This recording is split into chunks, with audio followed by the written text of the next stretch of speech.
Bismillahirrahmanirrahim. Assalamualaikum warahmatullahi wabarakatuh. Perkenalkan, nama saya Hana Usmila. Saya dari kelas 4B. Di sini saya akan mempresentasikan tema yang pertama tentang perkembangan studi Islam, sejarah awal di Indonesia, di negeri Barat dan di negeri Timur. Baiklah, langsung saja di sini saya akan menyampaikan secara singkat perkembangan studi Islam. Sejak kedatangan Islam pada abad ke-13 sampai saat ini, fenomena pemahaman keislaman umat Islam di Indonesia masih ditandai oleh keadaan variatif.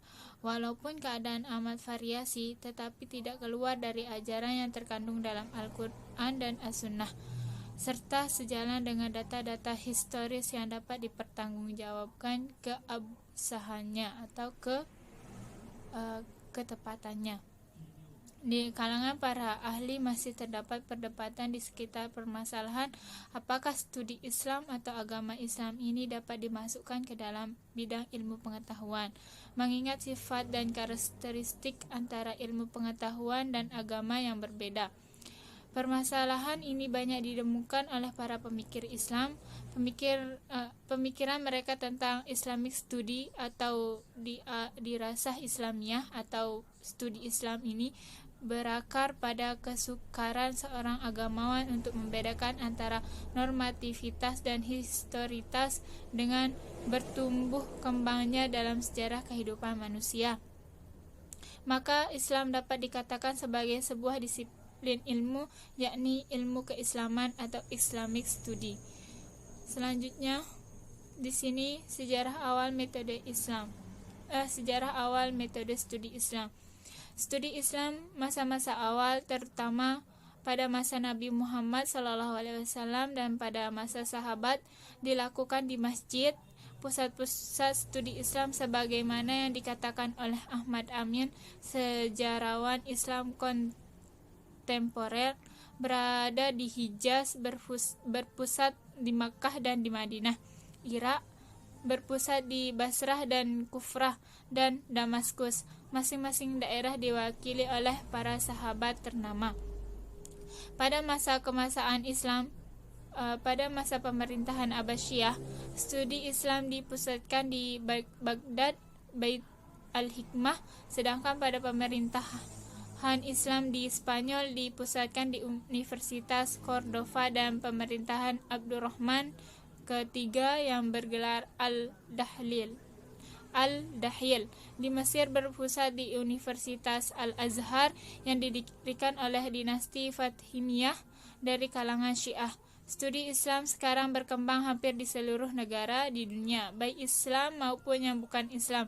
Di Indonesia, studi Islam dilaksanakan di UIN, IAIN, STAIN, dan juga sejumlah perguruan tinggi swasta yang menyelenggarakan studi Islam seperti Unisula Semarang dan Unisba Bandung. Studi Islam di negara-negara non-Islam diselenggarakan di beberapa negara, antara lain di India, Chicago, Los Angeles, dan London dan Kanada. Selanjutnya di sini studi Islam di negara Barat atau di negeri Barat.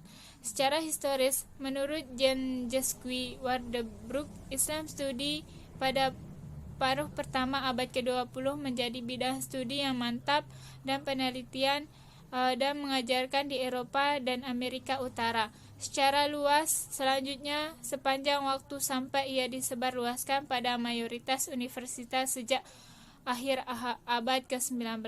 Islamic study dikombinasikan dengan studi tentang Arab yang berkembang di Eropa pada abad ke-16 dan dengan studi tentang Persia otonom Turki modern. Menurut Wardebroek, Islam studi menghadap problem metodologis yang justru muncul karena faktor-faktor ideologi dan politik. Selanjutnya, studi Islam di negara Muslim atau di dunia Timur. Studi Islam sekarang ini berkembang hampir di seluruh negara di dunia, baik di negara Islam maupun negara bukan Islam.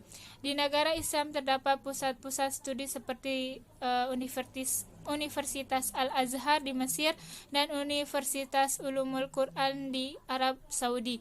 Di Teheran didirikan Universitas Teheran, dan di Syariah didirikan Universitas Damaskus.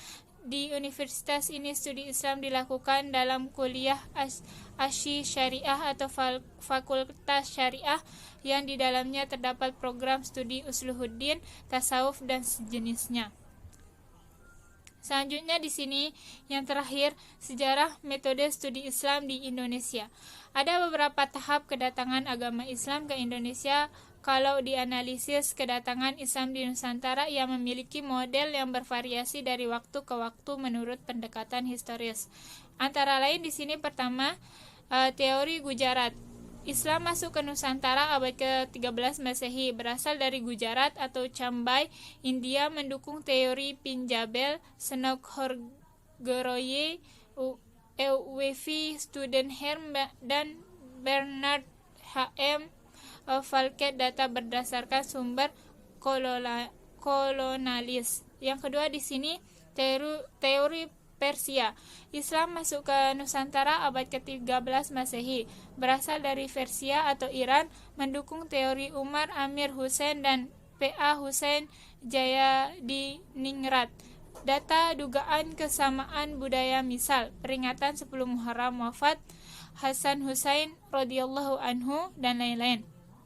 Pengukuran Senok-Horge or Sporly of Factual Data on the earliest period of Islam in the Indies in East for atau sejujurnya sumber data faktual yang kami miliki ini tentang periode awal maksudnya Islam di India Timur sangat minim.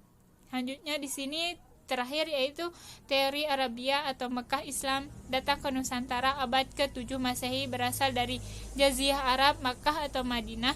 13 pendukung teori yaitu di sini dapat kita lihat yaitu Hamka van Laur dan T.W. Arnold, dan manuskrip atau literatur kuno Cina. Menjelang preparat pertama pada abad ke-7 Masehi sudah berdiri perkampungan Arab Muslim di pesisir pantai Sumatera. Di sana orang-orang Arab tinggal di Mekah dengan penduduk lokal, membentuk komunitas-komunitas Muslim. Artinya Islam masuk ke Indonesia abad ke-7 dengan berimannya orang per orang.